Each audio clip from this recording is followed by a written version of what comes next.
What's up guys, welcome back to the channel. So SCP-001, or is it 001? Either way, this one is called the Prototype, the first SCP. Now it's been a while since I've done SCPs on the channel, and also I think the first from this channel called Dr. Bob.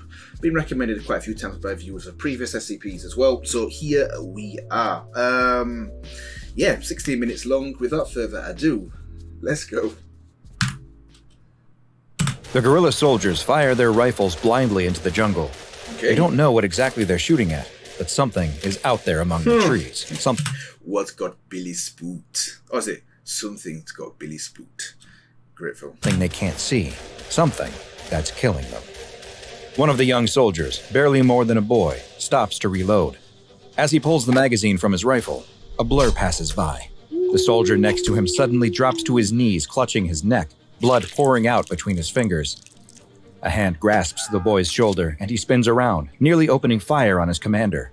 The older man tells him they've got to go, and the boy joins a small group of soldiers who start running through the jungle, trying to get away from whatever this thing is.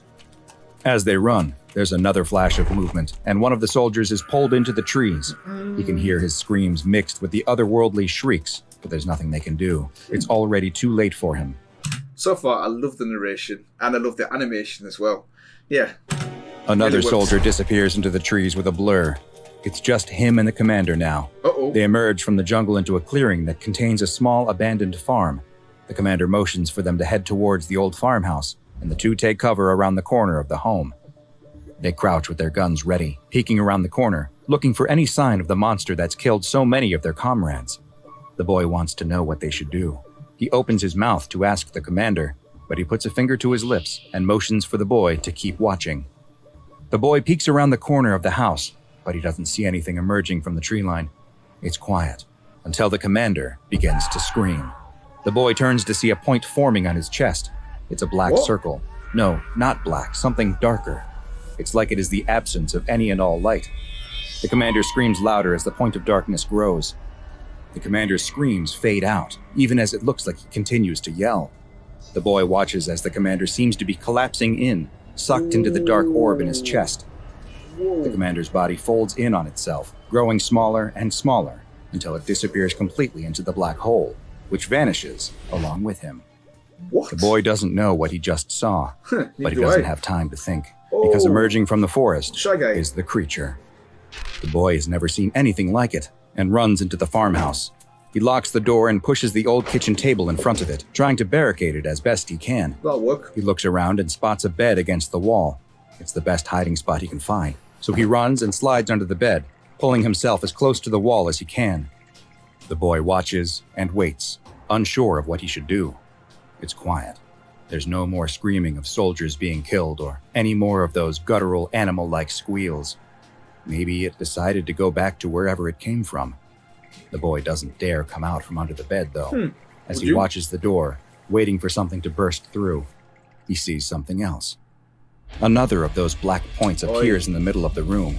It looks like it bends the light around it, distorting the room nearby. The boy watches from under the bed as out of the point, a thin black limb emerges. First one, then another.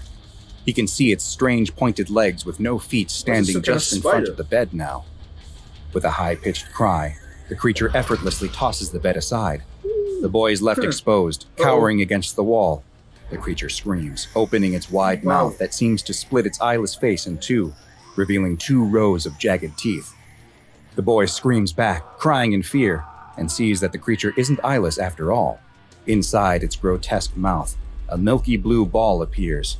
There's no iris, but the boy knows whatever this thing is, it's looking at him. Wow. The boy feels his chest grow tight. He looks down to see that one of the black points is forming on his chest. He can feel himself being squeezed and crushed, pulled down into this singular point. All noises, including his screams, disappear as he is pulled into this soundless void. But then he hears something again. He looks up to see that the creature is being riddled with bullets. It turns to escape and bursts through the wall of the farmhouse. The dark orb on the boy vanishes, and he sees, standing in the doorway, his friend and savior. He clutches his bleeding throat with one hand, holding his rifle in the other. The boy rushes to him as he collapses to the floor. Blood is pouring out of his neck, and he can no longer speak. but he dies knowing he saved his young friend. The boy starts to feel very tired, and he sits down next to his dead hero. He's all alone now, his entire group of freedom fighters now wiped out by this demon. The boy feels nauseous and dizzy. He coughs into his hand and looks down to see that it's covered in his own blood. A group of boys run down a jungle path, laughing and playing, when they suddenly stop and grow quiet. There's something up ahead of them. It's a man lying on the side of the road. The boys look scared, unsure if they should check it out. But then the smallest of all of them emerges from the group and bravely marches up to the man. Not wanting to let the youngest of their friends make them look like cowards, the rest of the boys soon follow. The man on the side of the road is moaning and looks to be in pain. As they get closer, they can see that he must have been in a terrible accident. His skin is gray, and it looks like his long, thin arms only have 3 fingers. I bet he's turned into that very thing, hasn't he? What should they do? The small boy picks up a stick and reaches out with it to poke the man, not wanting to touch him with his own hands. But before he can, the man rolls over, opening his mouth with a horrible shriek to reveal the glassy blue eye inside as the boys turn and run, hands over their ears. Several weeks later, the small Guatemalan town holds a meeting. The crowd of people in the room are angrily yelling at the mayor, who stands at a podium, demanding answers from him about what happened to their dead or missing loved ones. A series of photos are hung on the wall behind the mayor in remembrance of those who have disappeared into the forest or mysteriously died from a rapid illness, including the brave young boy. One man shouts at the mayor, wanting to know where his daughter was. Another asks how her healthy husband could drop dead from an illness after being perfectly healthy only days before. The mayor tries to calm the frustrated townspeople, telling them that he knows there have been rumors of a demon out in the forest, but that's all they are, rumors. Yeah. The mayor warns them, though, that something is out there, though he doesn't know what. There is an animal or man that is making people sick. It may also be hunting people. Neither he nor the police know exactly what is going on. But there is good news. A group of men have come to help them. Here we go. The mayor points towards a stern-looking man in a military uniform who is standing with a small group of other soldiers and a scientist off to the side of the stage. The mayor explains that this man, General Machoy, is from America, and that he's going to help them. The crowd doesn't cheer in the way that the mayor seems to have expected, but they at least stop their yelling as the general steps to the podium and thanks the mayor for the introduction. The general looks over the crowd who are waiting and hungry for answers about the monster that's suddenly begun plaguing their town. He tells them that it is true that he's been sent here by the US government in order to investigate what's been happening and stop whatever threat is out there in the jungle by any means necessary. He can't promise that he'll be able to bring back any of their missing loved ones, but he can at least prevent whatever this is from taking any more. He then gestures to the rest of his group and tells the crowd that the men he has brought with him have been specially trained to deal with this exact type of situation, and that they don't need to worry any longer. The only thing everyone needs to do is stay out of their way, and all will be taken care of. With that, he walks off the stage as the crowd erupts into more shouting. General Machoy stops at the scientists waiting next to the stage. "Well, Dr. Ketter, what do you think?" The scientist adjusts. Ooh, Dr. Ketter. So I guess the classification of SCPs, one of them classes is named after this doctor then. I'm guessing. His glasses and answers, "This is what we've been preparing for. The overseers kept telling us this day would come. It looks like it finally has." The group of soldiers led by General Machoy make their way through the dense forest. Dr. Ketter is just ahead of them, using a Geiger counter to follow the creature, the audible clicks of the radioactive entity telling him which way it came. They track the source of the radiation to a clearing in the jungle where a small village once stood. Most of the buildings are overgrown with plants and thick vines, but with it growing dark, this seems as safe a place as they will find to make their camp for the night. The soldiers fan out to search what's left of the town as Dr. Ketter continues looking around for where the radioactive trail might lead them next. As General Machoy is checking out one of the many dark old buildings, one of the older soldiers cries out, "Hey General, it looks like this generator still works." With the sound of an old diesel motor coming to life, lights in the village suddenly flicker on. They now have fortifications and light. Though he'd never admit it, General Machoy was feeling nervous about spending the night in the jungle. But now at least some of those nerves were being washed away by the old flickering yellow lights. Later that night, the general is questioning Dr. Ketter on where the creature went. Dr. Ketter is confused, though. His readings showed high traces of radiation leading into this village. The creature came here, he was sure of it, but now he can't figure out where it went. It's as if it came into the village and then simply vanished. Outside, one of the soldiers on watch tells the rest of the group who are sitting around a fire to shut up, that he thinks he saw something in the woods. Uh-oh. Everyone immediately springs into action, taking defensive positions and aiming their rifles into the dark tree line. "There it is again," he says, as a flash of darkness moves just beyond the clearing. "No, it's over here," says another soldier on the opposite side. How could the creature be moving so fast around them? More than one. Are there multiple of whatever this is out there? Here we go. The soldiers form a circle to make sure that the thing can't get behind them. What they can't see is the point of darkness forming behind all of their backs, and the thin, pointed legs stepping out of it. The general's radio comes to life. "I think we've got something out here, But his message is cut off by screams and the sound of gunfire. General Machoy tells Dr. Ketter to stay inside and runs out of the building, where he finally gets a glimpse of the demon that they've been tracking. The tall, thin creature is massacring his squad.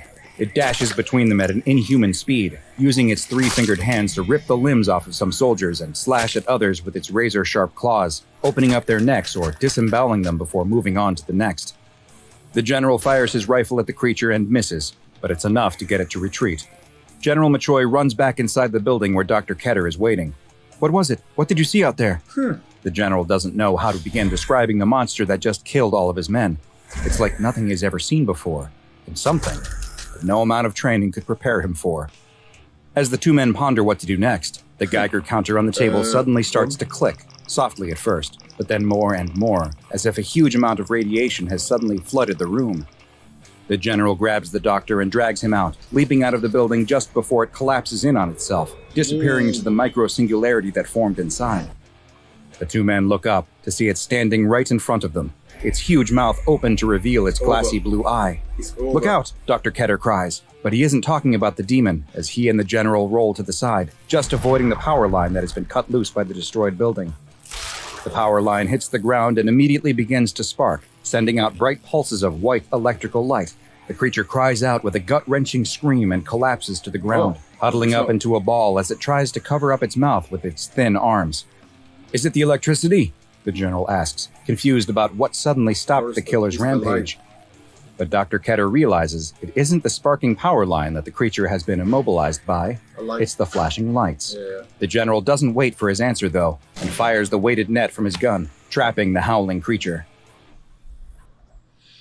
Dr. Ketter examines the creature at the field research center that has been set up several miles from the village.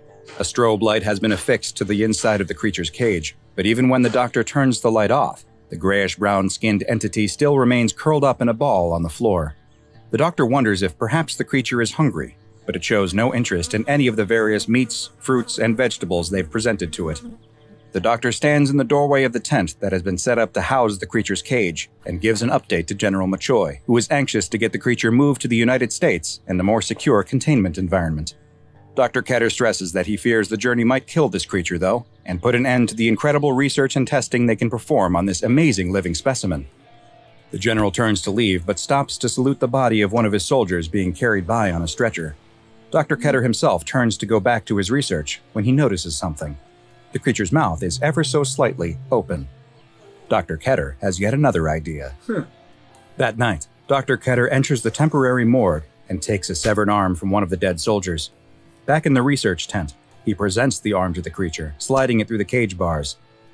The creature doesn't react, but Dr. Ketter continues to watch and wait. After a time, the creature finally stirs. It's the first time he has seen it move since it was captured. The creature reaches out with its long three-fingered hand and grabs the arm before starting to feed on it. "You like that, don't you?" Dr. Ketter asks, and, bizarrely, the creature seems to respond, giving an almost baby-like coo. "There's lots more of that if you behave. All I want is to study you, learn how you work." The creature continues to feed, starting to crunch on the bones now that all of the meat is gone. "Yes, I believe you'll be good," the doctor says as he approaches the cage. "You're going to make me world famous. Soon, everyone will know the name Herman Ketter." The creature's hand shoots out from between the bars so quickly he never even saw it. Dr. Ketter starts to scream as it grasps and claws at him. A soldier standing guard outside runs in, but a black point of light immediately appears on his torso, causing him to fold in on himself into the singularity. The creature drops the bloody Dr. Ketter to the floor, who reaches for the emergency strobe light activation button as another singularity opens up inside of the cage. Go, go, go. The creature appears to willfully step into it, before emerging out of another just outside of the bars. More soldiers rush into the tent in time to see the creature feeding on the still-living Dr. Ketter. One presses the button to activate the high-powered strobe lights, which cause the creature to start screaming and thrashing about, trying to escape the flashing lights. Multiple nets are fired onto the creature, pinning it to the ground as its screams slowly fade back to whimpers. On Overseer orders, the creature is moved to ADRX-19, a secure base located somewhere in North America. The site's director gives a presentation to a group and explains that thanks to the work of the late Dr. Ketter, they now know that the creature exhibits signs of fear and sickness when in the presence of strobing lights, and that it is unable to produce the microsingularities that it uses for defense and teleportation when it is in this sickened state. When healthy, though, the creature is extremely dangerous thanks to its superhuman speed, strength, and cunning. It was also discovered that it is unable to teleport through lead, which its new containment cell has been lined with, and extreme security procedures have been implemented, including the installation of a reinforced steel blast door and constant patrols of the outside of the cell by armed guards who are equipped with high-powered strobe lights. The site director leaves the room and the overseers discuss the fate of the creature, which has been given the designation number 86243AR-001, though most have taken to calling it simply 001. One of the overseers argues that the creature must be secured and contained in order to protect humanity. Who knows how many more of these might be out there? They now know that the rumors of these types of entities aren't merely isolated events, and that there could be countless more of these anomalies, hundreds, maybe even thousands. The rest of the overseers unanimously agree. One of them picks up the report that was left behind by the site director. Redact this report immediately and start a new document archive. This is only the prototype. I have the feeling there will be many more of these. I hope you enjoyed this special exploration of an SCP-001. So that is the end of that one. 001, the prototype. That was really good. That was really good. Why is it though, in every single story, the scientist is kind of mad? He always goes too far, doesn't it? I could see it from a mile off. He gets too confident. The alien or robot or whatever monster lulls him into a false sense of security, and then he becomes the very victim that he obviously... well, there we go. He became the victim, basically, and he died, the late Dr. Ketter. But no, that was good. I really like the animation, and more importantly, the narration. The narration is really good throughout the whole thing. Really engaging, really interesting to watch. Just thinking about it now, that scene where the three kids poked that monster and it looked ill, it was covered in rags and it looked ill. I'm thinking the reason it probably did was because it was daytime. We found out later on, didn't we, that it's the light that affects it, so maybe it only comes out at night. But no, overall that was really good. I'll definitely have to watch a couple more of the SCPs from this channel as well. Also, let me know what SCPs you would like me to watch as well. And yeah, I think I'll leave it here today, guys, on this one. I will see you in the next one.